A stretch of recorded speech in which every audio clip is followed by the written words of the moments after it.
Tov. Aujourd'hui, je ferai un cours un petit peu plus court, donc on va commencer tout de suite. Nous savons que chaque fête dans le calendrier hébraïque est accompagnée d'une force qui contradictoire à cette fête. Pour la bonne raison, c'est qu'il y a une énergie que nous devons prendre, acquérir de la lumière qui descend dans le monde, dans ces rendez-vous de l'histoire. Chaque fête est un rendez-vous entre Akadosh Baruch Hu et le monde. Et il descend, entre guillemets, c'est-à-dire il se dévoile dans ce monde avec une lumière qui correspond à ce temps bien précis. Et donc chaque lumière est ici toujours de la seule et même lumière, Akadosh Baruch Hu, mais elle se dévoile dans ce monde de différentes manières. À Purim, la lumière qui descend est une lumière très élevée. C'est, nous disent les sages, l'une des lumières les plus fortes de tout le calendrier, à tel point que cette lumière nous donne la sagesse divine qui s'habille dans les vêtements les plus matériels de ce monde. Je veux dire par là que la sainteté de Purim est tellement élevée qu'elle ne reste pas dans le ciel, qu'elle est capable de traverser la matière et de rentrer dans la matière, de s'habiller complètement dans la matière. Et c'est pour cela que pour atteindre cette lumière de Purim, il faut, nous aussi, remplir notre être de cette matière-là. Et donc nous mangeons, nous buvons, nous sommes dans une simcha qui est très terrestre, très matérielle, pour montrer qu'en réalité, la sainteté d'Akadosh Baruch Hu ne se trouve pas seulement dans le ciel, mais qu'elle vient s'habiller dans le monde matériel, le plus matériel possible, c'est-à-dire que tous les déguisements de Purim viennent montrer qu'à travers toute cette apparence de vêtements, la lumière divine se trouve à l'intérieur de ces vêtements. Et si tu ne comprends pas ce secret-là, eh bien, tu pourrais croire que la lumière d'Akadosh Baruch Hu ne se trouve que dans les mondes supérieurs, pas dans les mondes cachés dans la matière. C'est-à-dire que pour atteindre Dieu, il faut quitter ce monde. La nouveauté de Purim, c'est que pour atteindre Akadosh Baruch Hu, il faut d'Afka, précisément, être dans ce monde. Pour bien montrer que cette lumière est tellement élevée qu'elle est capable, justement parce qu'elle est tellement élevée, de descendre dans les degrés les plus bas. Et c'est d'ailleurs comme ça que tu peux savoir reconnaître quelqu'un de grand. Quelqu'un de grand, c'est quelqu'un qui est capable de descendre et de dire la grandeur qu'il a à dire dans les mondes les plus bas. Bemakom shata motse gdulato, sham ata motse anvetanuto. Nous disent les Chachamim, là où tu trouves la grandeur d'Akadosh Baruch Hu, au même endroit, tu vas trouver son humilité la plus grande. C'est-à-dire que, aussi grand soit-il, il est capable de s'habiller dans les choses les plus petites de ce monde. Ça, c'est l'histoire de Purim. Amalek ne peut pas comprendre, ne peut pas entendre une chose pareille. Pour lui, c'est quelque chose qui n'est pas normal que la sainteté puisse descendre dans ce monde et s'habiller dans la matière. Pour Amalek, la sainteté se trouve où? Dans le ciel uniquement. Et toute la nouveauté de Purim, c'est de savoir, de prendre conscience que la sainteté divine s'habille dans la matière et se dévoile à travers la matière, dans la matière. Ça, c'est la nouveauté de Purim. Et donc, nous allons faire des actions très matérielles pour bien montrer qu'Akadosh Baruch Hu fait descendre sa lumière dans les degrés les plus habillés, entre guillemets, c'est-à-dire les plus cachés dans ce monde. Et que dans ce cachet, il faut savoir décoder et dévoiler l'unité divine. Donc, dévoiler en réalité se dit en hébreu les galotes, et cacher se dit les astir. Donc les astir, les galotes, les astir. Mégalé, Esther, Megillat, Esther. Donc Megillat, Esther. Okay? Megillat, Esther, c'est quoi? Megillah vient du mot les galotes, dévoiler, que l'infini se trouve dans le Hester, dans la cachette, c'est-à-dire dans le monde caché. Donc tu dois dévoiler au grand jour la lumière d'Akadosh Baruch Hu qui s'habille dans la nature. Hakdusha shebateva, la sainteté dans la nature. Ça, c'est la force de Purim. Ça, c'est la qualité la plus importante de Purim. C'est de bien comprendre qu'Akadosh Baruch Hu ne se trouve pas seulement dans les mondes supérieurs, mais qu'il arrive à descendre et qu'il descend et qu'il se dévoile et qu'il conduit même le monde le plus matériel possible. Et donc, dans les plus petits détails de cette vie, tu retrouves Akadosh Baruch Hu si tu es capable de vivre selon le degré de Purim. Ça, c'est le véritable degré de Purim. Et si tu considères, Chas v'Shalom, que Israël en tant que chair, en tant que matière même à la limite, j'allais dire, n'a pas cette sainteté. Autrement dit, si tu considères que la sainteté d'Israël, c'est seulement parce qu'il étudie la Torah, tu ne comprends pas qu'il a une sainteté intrinsèque à lui, qui lui est propre. À la limite, même s'il n'a jamais ouvert un livre de Torah, si tu ne comprends pas qu'un Israël, de par sa naissance, il a une sainteté qu'Akadosh Baruch Hu a gravée en lui, dans sa chair, eh bien, Chas v'Shalom, tu joues le jeu de Amalek. Amalek, c'est celui qui considère que celui qui n'étudie pas la Torah, c'est un goy. Et nous, on doit montrer l'inverse, sortir en guerre contre ce Amalek, que la Torah, c'est très important, mais que la sainteté se trouve déjà dans l'homme d'Israël de par sa naissance. Naissance du mot naître, naître du mot nature. Ça veut dire, de par sa nature d'Israël, étant né d'une maman juive, il a déjà une sainteté d'Israël qui est en lui. Et c'est cette sainteté-là que je dois découvrir le jour de Purim. Pas la sainteté qui lui vient parce qu'il a étudié. Ça, c'est autre chose. La sainteté qui se trouve chez lui déjà. Et qu'il a naturellement.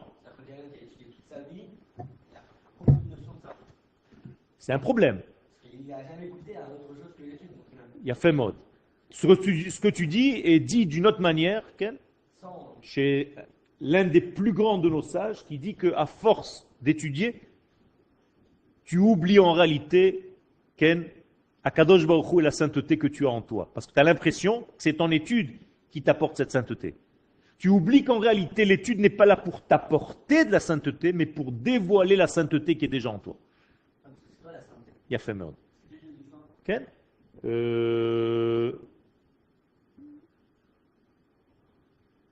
je ne me rappelle plus.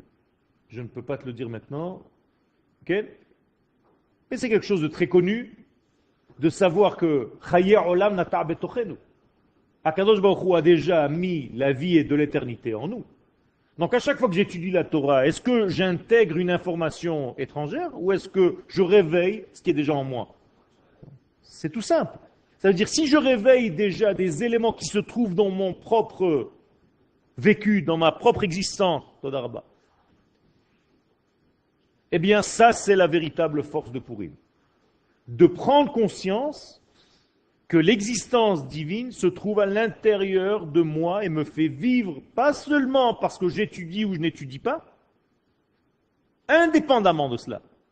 J'ai une kedusha qui est propre à ma nature de juif, et comme dit le Rav Kook dans Oroth, yesh lanu basar kodesh, lo pachot mima sheyesh lanu ruach hakodesh. On a une chair, un kli, qui est aussi kodesh que la neshama qui vient remplir ce kli. Ça, les gens ne savent pas. Les gens pensent que je suis kadosh parce que je touche à des degrés de kodesh.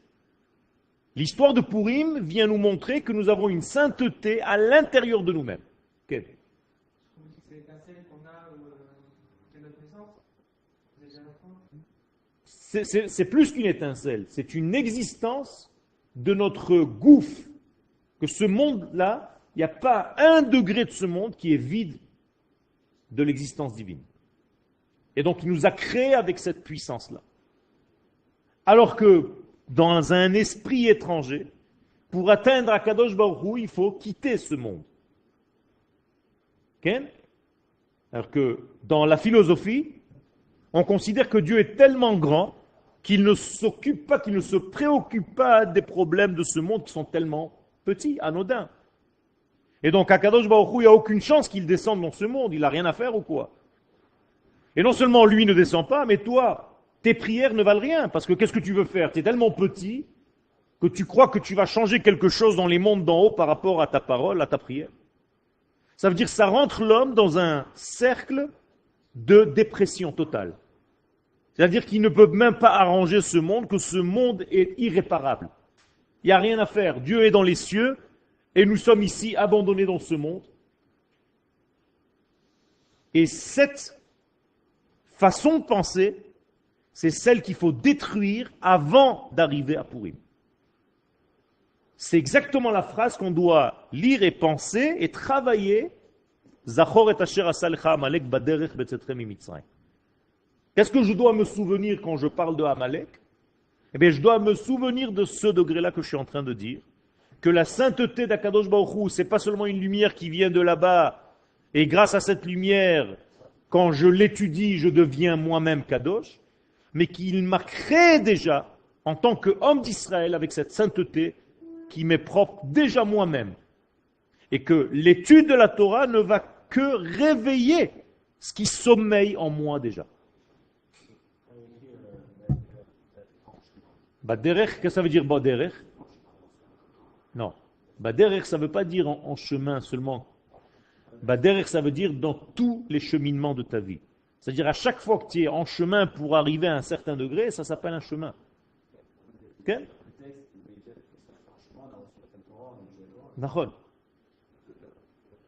Non, mais là c'était avant Matan Torah. Amalek c'est avant Matan Torah. D'accord? Matan Torah c'est juste après la traversée de la mer. Les enfants d'Israël sont arrivés à un endroit qui s'appelle Massa ou Meriva. Là-bas ils ont pleuré parce qu'ils n'avaient pas d'eau. Et au moment où Akadosh Baruch Hu leur donne de l'eau, la Torah comprend que le peuple d'Israël ne voulait pas simplement de l'eau, c'était une demande qui était sous-jacente. C'est-à-dire, Hayesh Hashem bekirbenu im ain. Voilà la question que les enfants d'Israël ont posée réellement, sans l'avoir dite. Est-ce que Dieu est avec nous ou non? Ça veut dire que si dans ta vie, de temps en temps, tu te poses ce genre de questions, est-ce qu'Akadosh Baruch Hu est avec moi? Peut-être qu'il m'a abandonné. La preuve, c'est que je ne réussis pas. J'arrive rien à faire. Oui, mais cette façon-là de penser, qu'est-ce qu'elle fait? Non, elle invite Amalek. Car le verset d'après, Vayavo Amalek, Vayilachem be'Israël. Ça veut dire que cette question-là, ce doute-là que tu as toi-même invité, tu as invité en réalité la guerre avec Amalek. Donc effectivement, tu es dans une situation où, Chaz v'Shalom, Amalek vient te vider de ton être, parce que toi-même tu as douté de l'existence de Dieu dans chaque élément. Ken? Pas du tout. Pas du tout. Et alors où est ta responsabilité? C'est toi qui invites le doute. Tu crois que le Yetzer Hara c'est un ange volatile qui vient et qui rentre en toi? Si c'était le cas, alors quelle est ta responsabilité dans toutes les fautes que tu commets? Yetzer Hara en hébreu, c'est pas le mauvais penchant. Yetzer en hébreu, ça vient du mot fabrication, Yetzira. C'est-à-dire, tu as une force tellement créative que tu crées le mal. C'est toi qui le crées. Tu es responsable de ton propre mal. C'est toi qui l'invites. Sinon, c'est trop facile. À chaque fois que tu fais quelque chose, tu sais pas moi, c'est le Yetzer Hara. Il n'y a aucun fait qui s'impose, rien du tout. C'est ta manière de voir le fait. Ça veut dire que le même élément, la même situation, Moi, je la verrai avec mon œil à moi et toi, tu la verras autrement. Et pourtant, c'est la même situation. La preuve, c'est que pour la même situation, il y a des gens qui sont optimistes et il y a des gens qui se disent, oh là, c'est foutu. Ça veut dire que la situation, elle n'a rien. Elle n'a pas de valeur. C'est une valeur absolue. Elle n'a ni plus ni moins. C'est toi qui donnes le signe à chaque chose dans ta vie. Comment toi, tu appréhendes la chose. Comment toi, tu vois la chose. C'est toi qui donnes le signe plus ou moins à chaque chose dans ta vie. Mais vadaï. L'atome, c'est quoi? C'est bien ou mal? Ça dépend. Ça dépend de toi. Si tu veux que ce soit bien, eh bien ça devient bien, tu peux éclairer tout le pays. Si tu veux que ce soit mal, eh bien tu transformes ça en bombe. C'est ta manière d'approcher la chose qui change. C'est jamais la chose elle-même. Jamais. Ça veut dire que tout est bien et tout est mal, selon moi. Okay? Donc il faut faire très attention de savoir comment voir les choses dans notre vie. Et donc, il faut que tu arrives le jour de Pourim à un tel vécu que tu puisses considérer que même les éléments les plus mauvais que tu as vus dans ton histoire, ils sont aussi remplis de bien. Comment disent les Chachamim ce qu'on est en train de dire maintenant? Un homme doit vivre le jour de Pourim, doit se remplir de la lumière de Pourim par la boisson, par le fait qu'il boive le jour de Pourim, jusqu'au moment où il faut qu'il ne sache plus faire la différenciation entre Haman et Mordechai. Ça veut dire que le mal et le bien ne sont plus aussi clairs. Ça veut dire que toi, tu as considéré que quelque chose est mal, alors qu'en réalité, même Haman, c'est quelque chose de bien quelque part. La preuve, c'est que ce qu'a réussi à faire Haman, 48 prophètes d'Israël n'ont pas réussi à faire. Autrement dit, Haman nous a apporté dans l'histoire du bien ou du mal? Non, du bien. Mais parce que toi, tu as considéré comme mal. Parce qu'en réalité, c'est toi qui donnes cette force-là. Mais si Haman était apparu directement, toi, tu transformes cette force en contradiction et en élévation de ton esprit contre lui, eh bien, tu as transformé cette puissance en quelque chose de bien. Ça veut dire que le doute créateur est un bon doute. Mais le doute qui te met dans le vide, il a fait. Et ça, c'est une catastrophe quand tu as un doute qui vit en toi et qui te dit tout est par hasard. Tout est par hasard, il n'y a rien de concret dans ce monde.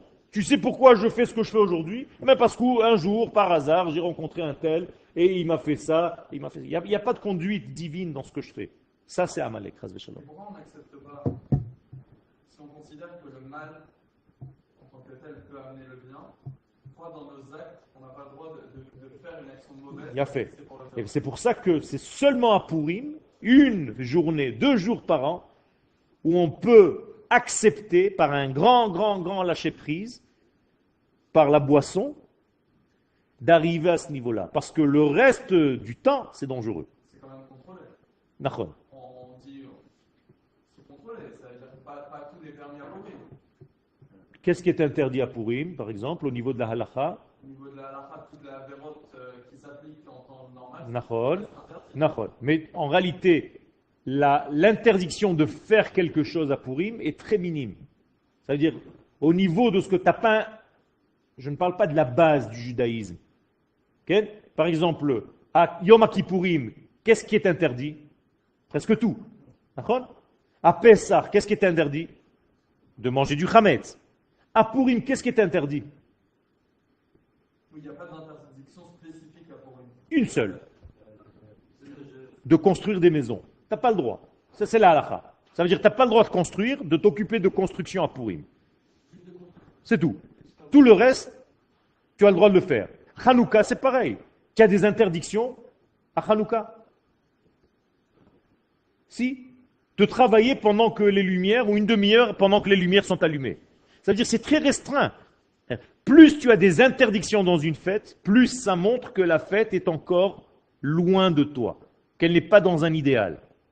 Ça veut dire que la fête la plus loin de nous en réalité, c'est Yom Kippourim parce qu'on n'a rien le droit de faire. Et la fête la plus proche, la plus divine entre guillemets, c'est quoi? Yom HaAtzmaut. Tu as tout le droit de faire. Ça veut dire quoi? Bien entendu dans les limites du judaïsme. Ça veut dire quoi? Il n'y a pas d'interdiction. Pourquoi? Où je veux vous emmener là? C'est que chaque fois que tu as l'interdiction de faire quelque chose, par exemple de manger du chametz, ou de ne pas manger chez toi, de manger dans la souka et pas dans la maison, c'est que tu n'es pas complet dans ton monde encore. C'est-à-dire que le monde matériel dans lequel tu es n'est pas encore capable d'amener toute la lumière. Seul dans une fête où tout ton monde matériel et tu as le plaisir de la vie normale telle qu'elle vient à toi, la lumière est beaucoup plus grande. Okay. C'est pour ça que c'est décalé. Okay. Comme Pourim. Le jeûne est décalé à jeudi. Okay. Pourquoi tu connais une fête religieuse, toi? Ah bon? Pourquoi? Parce que le judaïsme, c'est une religion. Le judaïsme n'a jamais été une religion. Le judaïsme est une nation. La religion, c'est une catastrophe. Il n'y a aucune fête du calendrier juif qui est religieuse. Toutes les fêtes du calendrier juif sont des fêtes nationales. Tu connais une fête religieuse? Slicha?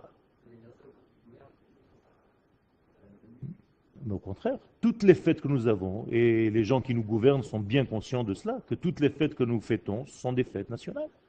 Ils le savent très bien. Pourquoi je fête Pessah? Parce que ma nation a été libérée, pas parce que je suis religieux. Aucun rapport. Toutes les fêtes du calendrier, sans aucune exception, ne sont que des fêtes nationales, que des fêtes de la nation. Yom Kippourim, c'est quoi? C'est le jour où la nation d'Israël a reçu la Torah. C'est la nation. C'est une fête de la nation, donc c'est une fête nationale.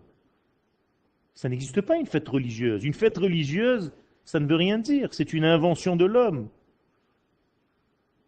Dieu ne s'est jamais adressé aux hommes d'Israël, il s'est adressé à la nation d'Israël. Il n'y a aucune mitzvah qu'un homme a reçue individuellement, ça n'existe pas ça.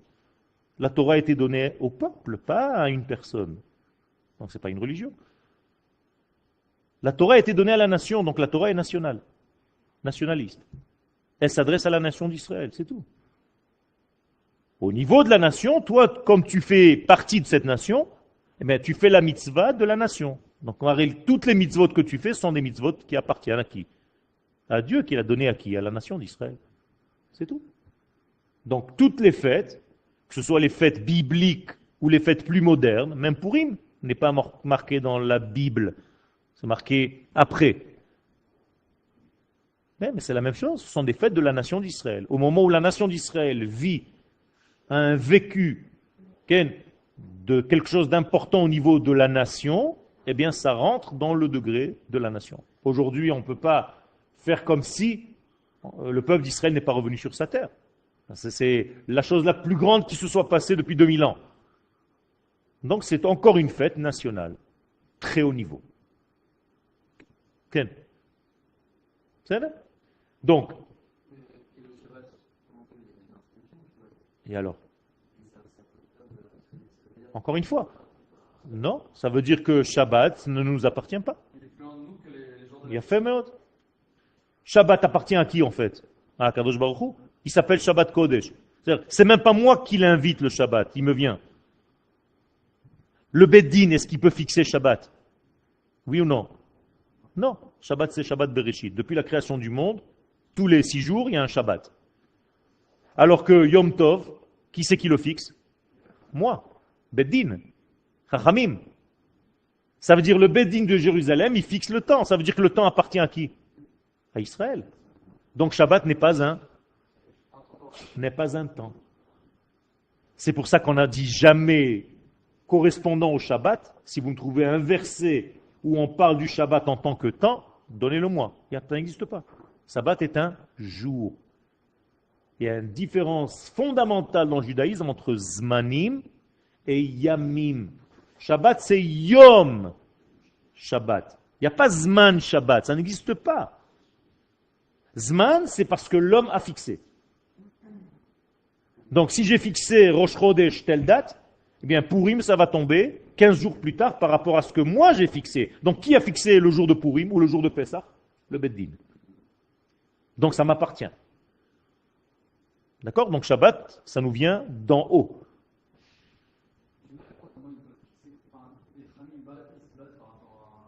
À des astres. Pas du tout. Parce que la preuve, c'est que le Beddin, dans la Halakha, dans la Mishnah, nous dit Afilu mezidim, si le Beddin, ça ne l'arrange pas que Yom Rosh Chodesh ce soit aujourd'hui, ils veulent que ce soit hier, eh bien ça marche comme ça. Même si ce n'est pas en rapport avec la lune. Okay? Une halakha. Ça veut dire que je peux décaler à ma guise, même si je fais exprès. Pourquoi ils ne font pas quoi?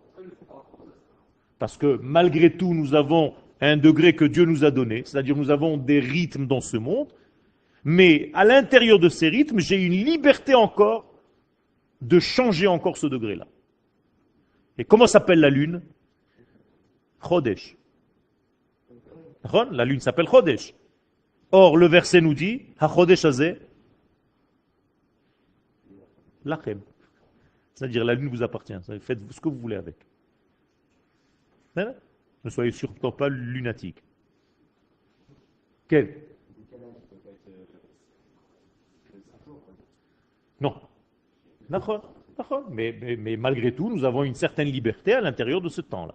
Parce que nous parlons de temps, pas d'un jour. Okay, tu avais une question?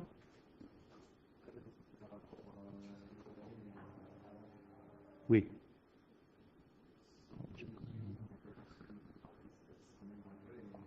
Je comprends pas ce que tu dis, parle plus fort. Oui.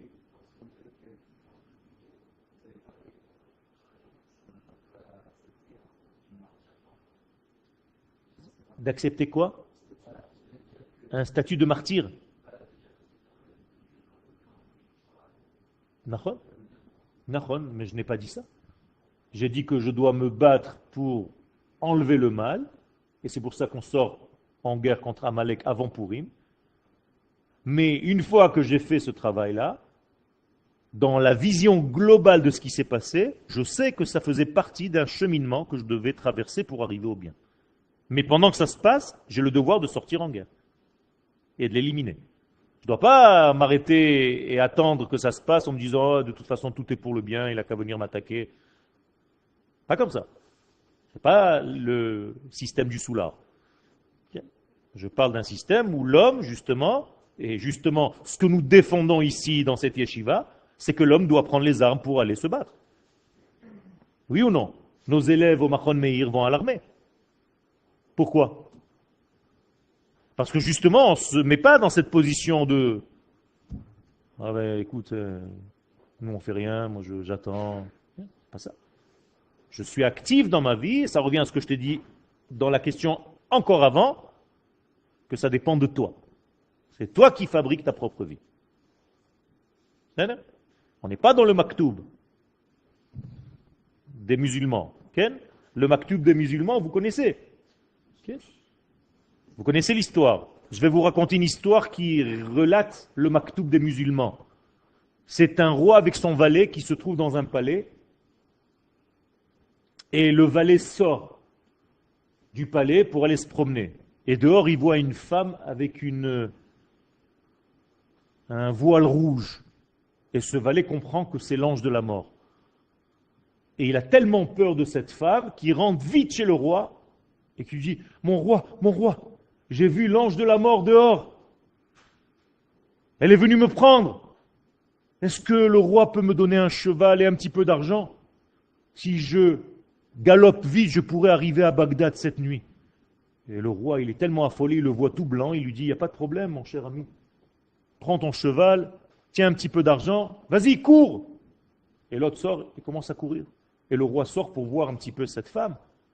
Et il sort dehors, et il voit cette femme avec ce voile rouge, et il reconnaît effectivement que c'est l'ange de la mort, et il s'approche vers d'elle, et il lui dit « Chère madame, pourquoi vous faites peur à mon valet, qui est tellement jeune, tellement en bonne santé? Qu'est-ce que vous avez contre lui? Il dit non, je ne suis même pas venu pour lui faire peur. D'ailleurs, j'étais très étonné de le voir ici maintenant, parce que je l'attends ce soir à Bagdad. Ça, c'est le maktoub. Ça veut dire le mec, il n'a même pas de choix, il court avec le cheval pour arriver à sa mort. Tu ne peux pas t'en sortir. C'est pas ça le judaïsme. Dans le judaïsme,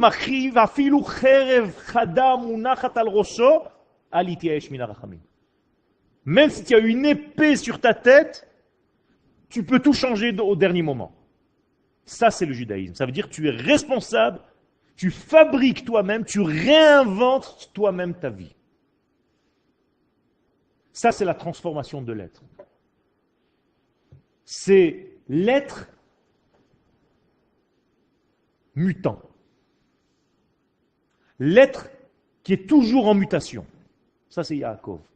Yaakov est né Yaakov. Alors, comment ça se fait qu'il est en plein milieu de sa vie, il est devenu Israël? Parce qu'il a travaillé, il s'est battu, il a changé son être. Et à la fin des temps, il ne s'appelle plus Yaakov, il s'appelle Yeshurun. Il change encore. Ça veut dire que c'est l'être en évolution totale, constante. Ça, c'est Yaakov. Face à lui, qui y a Esav. Esav en hébreu veut dire il est fait, Asoui. Il ne peut plus bouger. Et il est, ce que tu vois, c'est ce qu'il y a. Il ne peut plus bouger. C'est le système d'Héraclide. Okay? Il est héraclidéen. Ça veut dire la force philosophique de Héraclide, c'est que ce que tu vois, c'est ce qu'il y a. Il n'y a rien qui peut bouger. Alors que Parménide, ou Parménide, va te dire non, tu peux évoluer. C'est l'être qui est en mutation. Et le judaïsme nous dit, certes, tu as reçu quelque chose dans ta naissance, qui te donne la base, mais toute ta vie, tu vas évoluer pour découvrir et dévoiler cette phase-là, ce degré que tu as reçu comme base intrinsèque. C'est-à-dire Quel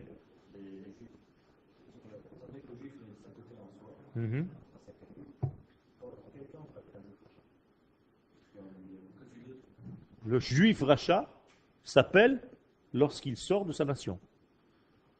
C'est tout. Lorsqu'il se détache de sa nation. C'est marqué dans la Haggadah de Pessah. Qui c'est le rachat? Lefi sheotzi et atzmo minaklal kafar baikar. C'est tout. Voilà la définition du rachat. Tu l'as dans la Haggadah de Pessah. C'est-à-dire, qu'est-ce que c'est un rachat dans le judaïsme?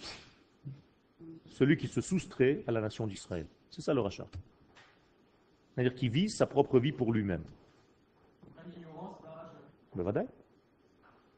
Un rachat, c'est quelqu'un qui veut ne pas faire partie de cette notion de la nation d'Israël. Il fait les choses pour lui-même. Même chas v'shalom s'il fait la mitzvah pour lui-même. Okay?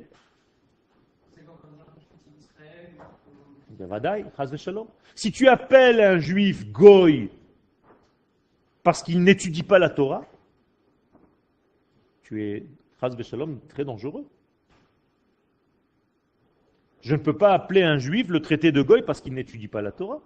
C'est un juif qui n'étudie pas. Je vais en sorte de l'intéresser à l'étude. Mais je ne vais pas l'appeler goy. Je ne vais pas appeler un goy un juif qui ne fait pas Shabbat. C'est un juif qui ne fait pas Shabbat. Je ne vais pas appeler goy un juif qui n'a pas la Brit Mila. C'est un juif à qui on n'a pas fait la Brit Mila. Alors un jour, il va la faire. Mais il ne va pas devenir juif le jour où on lui fait la Brit Mila. Il est juif de par sa naissance. Il faut faire très attention à toutes ces notions-là.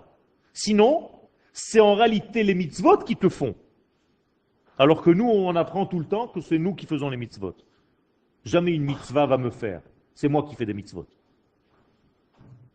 Je dois d'abord être moi, appartenant à ce peuple d'Israël, pour commencer à faire des mitzvot.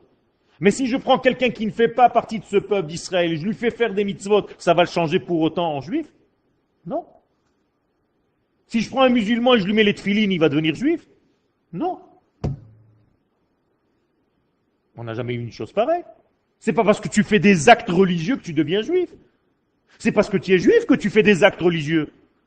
Donc qui est avant qui? Le fait que tu sois juif par nature. Oui, cet objectif, généralement, moi je vis en France, je sais pas ici, je ne sais pas, le fait de rapprocher les gens du judaïsme. Rapprocher les gens du judaïsme, c'est tout simplement rapprocher les gens de leur identité. Mais pour les rapprocher de leur identité, il faudrait d'abord aussi les rapprocher de leur terre. Alors c'est facile de rapprocher les gens du texte, de l'étude, mais ils se trouvent à des milliers de kilomètres de la terre d'Israël. Alors, c'est sympathique. Alors au niveau du texte, de la pensée, tu es un petit peu plus proche de Dieu peut-être, mais au niveau de ton peuple, du vécu avec ton peuple, tu es loin. Donc il y a un problème. Je ne dis pas que c'est nul, je dis qu'il y a un problème, qu'il faut guérir. Alors Baal Tshuva, c'est aussi d'abord revenir sur la terre d'Israël. C'est ça le véritable Baal Tshuva. La personne qui fera les mitzvot sur cette terre, c'est quand même un Baal Tshuva, parce qu'il s'est associé avec son peuple. Mais voilà. Un soldat d'Israël qui n'a jamais mis les tefilines, qui est prêt à donner sa vie pour sa nation d'Israël, c'est un tzaddik, à son niveau. Maintenant, je vais faire en sorte de l'aider, de découvrir sa véritable identité au niveau de ce qui lui appartient, au niveau de son sens le plus profond. Mais il a déjà atteint un super degré, en ayant naturellement le ressenti de protéger son peuple. C'est extraordinaire. Il a un manque au niveau de son peuple. Ça veut dire qu'il peut faire des mitzvot qui sont relatives à Dieu, mais au niveau de son peuple d'Israël, s'il ne vit pas au même rythme que sa nation sur sa terre, il y a un manque. C'est déjà un degré, de verdad. Mais la véritable... On ne nous a pas demandé d'être des juifs. On ne nous a pas demandé d'être des juifs religieux. On nous a demandé d'être une nation sainte. Et une nation ne peut se dévoiler que c'est sur sa terre. C'est tout. C'est tout. C'est ça la nation. Okay. Mais on n'a pas été un peuple. On a été des ossements desséchés. Mais ce rôle-là, il faut savoir le terminer. Oui, d'accord, en tant que juif, et pas peuple justement, mais simple mouvement religion, on pourrait dire, on a quand même joué un rôle. Quel était ce rôle? C'était quoi ce rôle? C'était un but ou un moyen? Un moyen. Bien fait. Donc tu l'as dit toi-même, voilà la réponse. C'était le moyen pour arriver à revivre en tant que peuple sur sa terre. Le problème, c'est quand le moyen devient un but. Et donc tu restes en exil en croyant qu'en faisant la Torah et les mitzvot là-bas, tu es déjà dans le but. C'est ça le problème. Il ne faut jamais confondre les moyens et les buts. Est-ce que les mitzvot c'est un but? Non, ce sont des moyens pour vivre la véritable identité divine dans notre vie, c'est tout. À partir du moment où les mitzvot deviennent un but pour toi, eh bien tu deviens religieux, tu tombes dans la religion. Il faut faire très attention à cela. Ça ne veut pas dire qu'il ne faut pas que je fasse des mitzvot, au contraire. Je dois les faire parce que ces mitzvot-là vont me rapprocher de mon identité, parce que je vais faire des actions, je vais m'entraîner à faire les véritables actions qui correspondent à ma neshama.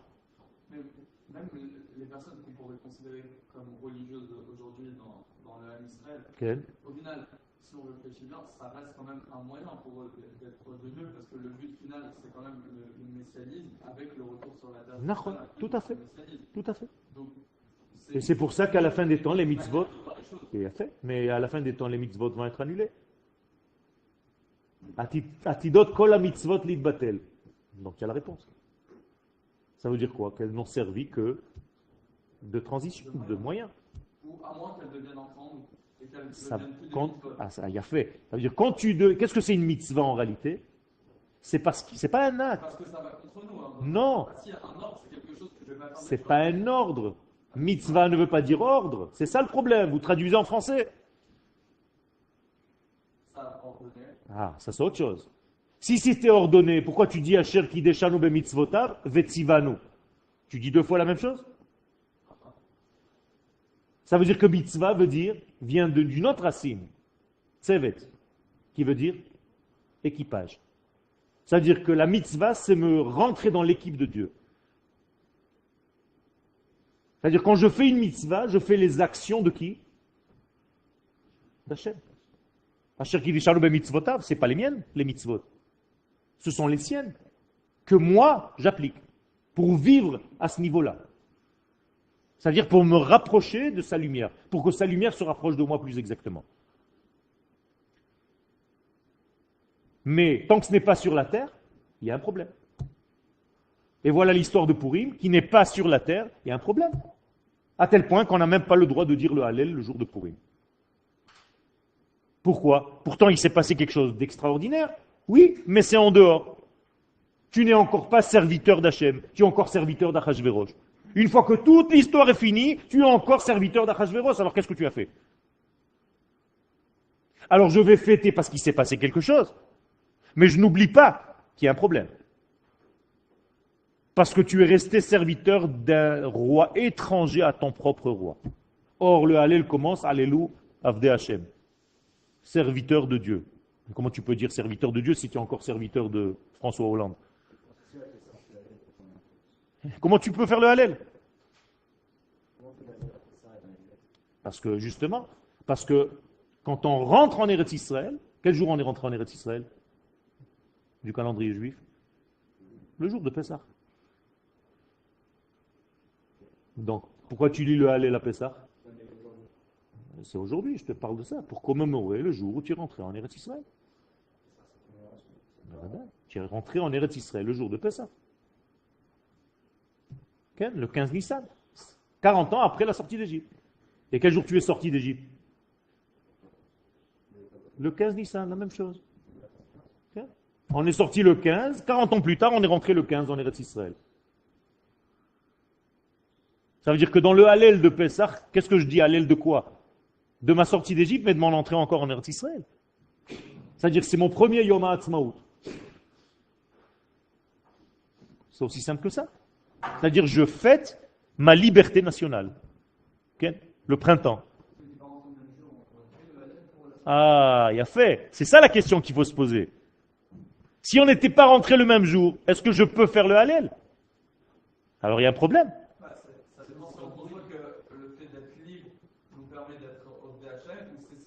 Qu'est-ce que c'est Ovdei Hashem? Oui, mais qu'est-ce que c'est Ovdei Hashem? Est-ce que libre Ovdei Hashem, tu peux rester par exemple sur le mont Sinaï? Ça y est, tu es Ovdei Hashem. Pourquoi? Parce que le message est lié à la terre. Bien fait. Donc, qu'est-ce qui est immédiatement, quand on est au mont Sinaï, de quoi on parle au peuple d'Israël? De quelle mitzvah? De la Shemitah. Quel rapport? Tu es au mont Sinaï, tu me parles de la Shemitah qui est en rapport avec la terre. Pourquoi? Pour nous dire, fais attention, tu risques de t'endormir où? Sur le mont Sinaï. Mais ce n'est pas un but. Le mont Sinaï, ce n'est pas un but. Si c'était un but, la Torah aurait dû se terminer à quel paracha? Yitro, c'est fini. À la paracha de Yitro, on ferme le don de la Torah, Dieu est arrivé, c'est fini. Moshe Rabbeinu, c'est le plus grand rabbin du monde. Je ne travaille plus, mes vêtements poussent avec moi, mes enfants sont bien éduqués, je mange kasher avec Beddin d'Akadosh Baruch Hu qui descend par la manne, je bois du puits de Myriam de l'eau super pure. Qu'est-ce que j'ai besoin de plus que ça? J'ai même plus besoin d'aller bosser, je suis tranquille. Voilà l'idéal, je suis devenu religieux. Alors Moshe, qu'est-ce qu'il nous dit? C'est pas Moshe qui dit. Akadosh Baruch Hu dit à Moshe, dis-leur, Rav lachem shevet bahar hazeh. Vous n'avez rien compris. C'est pas ce que je vous ai demandé, moi. Vous croyez que je vous ai demandé d'être des religieux avec un rabbin, une synagogue, une yeshiva, des manger kasher, des machins, des beddin? Mais c'est pas ce que je vous ai demandé. Pnou ou lachem. Tournez votre visage, voyagez. Vous devez arriver sur la terre d'Israël que j'ai promis à vos pères et à vos enfants. C'est le premier chapitre du livre de Dvarim. Sinon, je ne comprends rien à la Torah. Ça veut dire que la Torah n'a pas d'adresse. Ça veut dire que le judaïsme, si c'était une religion, eh bien, une religion n'a pas besoin d'adresse. Tu peux faire ta religion n'importe où dans le monde. L'essentiel, c'est que tu sois lié à Dieu. Encore une fois, Kadosh Baruch Hu nous fait ça pour nous montrer que ce n'est pas le but. Ça veut dire que si ça suffisait la Torah, okay, comme disent les Chachamim, Haomer, celui qui dit Enli et la Torah, je n'ai que la Torah moi. Qu'est-ce que lui disent les sages? Afilu Torah enlo. Même la Torah, il n'a pas. Celui qui considère que toute sa vie c'est seulement la Torah, même la Torah il ne l'a pas. Parce que la Torah elle a une adresse, la Torah elle a une géographie. Elle se réalise pleinement à l'endroit qui correspond à ta nature. La Torah c'est pas des feuilles, c'est pas des morceaux de papier, c'est pas des textes, c'est pas des lettres. C'est pour ça que ça aurait été plus compréhensible justement de la recevoir à un endroit. Mais oui, mais Akadosh Baruch Hu nous donne à étudier. Akadosh Baruch Hu nous donne à étudier et à réfléchir. La Torah, elle vient te rentrer dans un degré où tu dois faire un travail pour comprendre ce qu'Akadosh Baruch Hu attend de toi. En conclusion, Akadosh Baruch Hu attend de nous que nous soyons une nation sur notre terre pour reconstruire le Beth Amikdash. Pourquoi faire? Mais pour commencer à dévoiler la lumière de Dieu avec toutes ses valeurs aux nations du monde. Qui sont très importantes ces nations-là. Et on n'a pas le droit de les négliger. On n'est pas en train de baigner dans notre petit jus à nous, juifs. C'est une catastrophe ça. C'est-à-dire, on n'a rien à faire des nations du monde, on dédaigne tout ce qui est en dehors de nous. C'est pas du judaïsme ça. La véritable fonction du judaïsme, c'est de retrouver notre identité sur notre terre et de commencer à devenir une lumière pour les nations. Pas parce qu'on est orgueilleux, tout simplement parce que ce qu'Akadosh Baruch Hu veut de nous.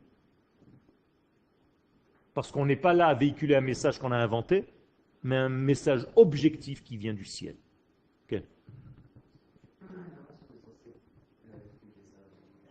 On n'est pas censé leur expliquer par des études, c'est-à-dire tu vas faire un forum avec un cours. Tu es tout simplement censé vivre ici avec des valeurs, d'éthique tellement élevées que ça va être comme un exemple pour les nations du monde. Tu as des enfants? Non. Quand tu auras des enfants, Be'ezrat Hashem, c'est pas quand tu vas t'asseoir et dire à ton fils ou à ta fille, fais comme ça, fais comme ça, fais comme ça, fais comme ça que tu vas l'éduquer. Non, toi tu vas faire. C'est-à-dire, l'enfant va voir son papa vivre selon un certain niveau. C'est parce qu'on ne sait pas dire. Parce que qu'est-ce qu'on est en train de faire? Ou bien on a l'impression qu'on vient leur apporter une lumière qui est à nous, parce qu'on a peur de jouer notre rôle, ou bien on se soustrait tout simplement à tout ce qu'on a à faire. Et on se dit, non, moi je ne joue pas ce rôle-là, moi je suis comme tout le monde, j'ai aucun rôle dans ce monde, c'est une idée fabriquée, préfabriquée, j'ai rien de plus que les autres. Et d'ailleurs moi aussi je dis, je n'ai rien de plus que les autres, seulement j'ai différent des autres, c'est tout. Et donc je dois apporter la différence. De la même manière que le goy doit m'apporter sa différence. Ça veut dire que je dois apprendre du japonais la spécificité du Japon. Et je ne dois pas la négliger. Et grâce à lui, j'ai des micros. Et micro et Kodesh.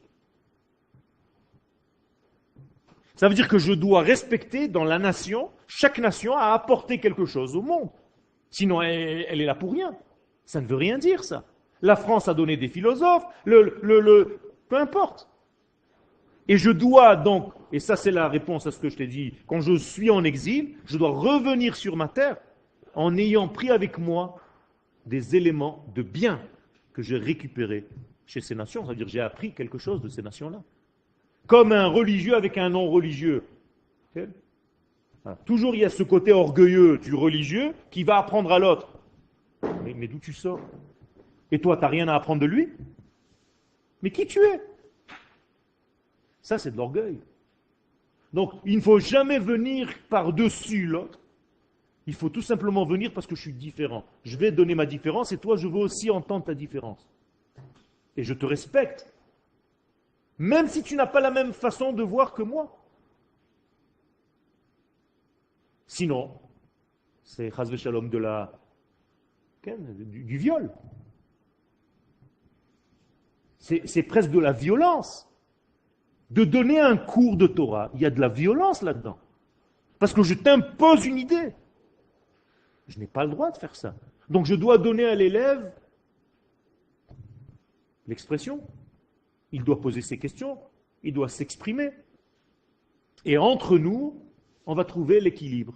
Parce que je ne possède pas tout, et lui non plus. Donc lui me complète, et moi je le complète. C'est comme ça qu'il faut voir les choses. Et donc je réponds à ta question.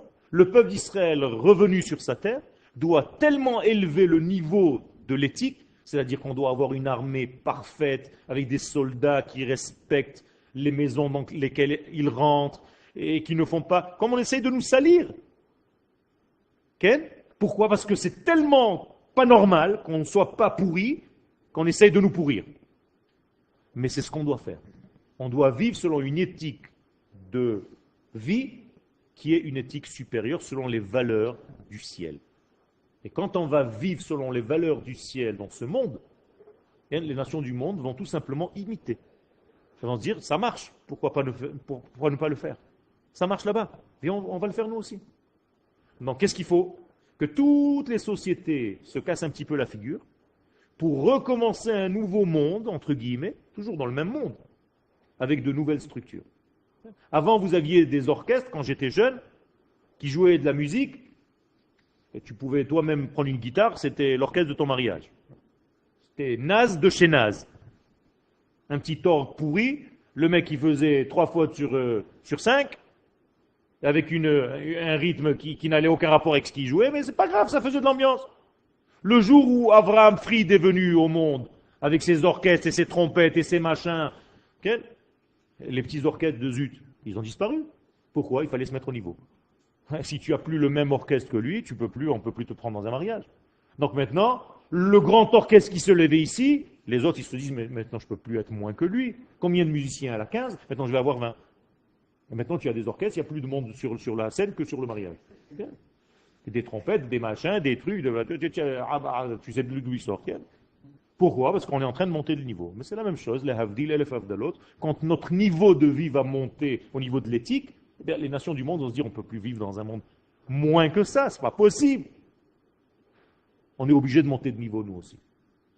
C'est comme ça que ça marche. C'est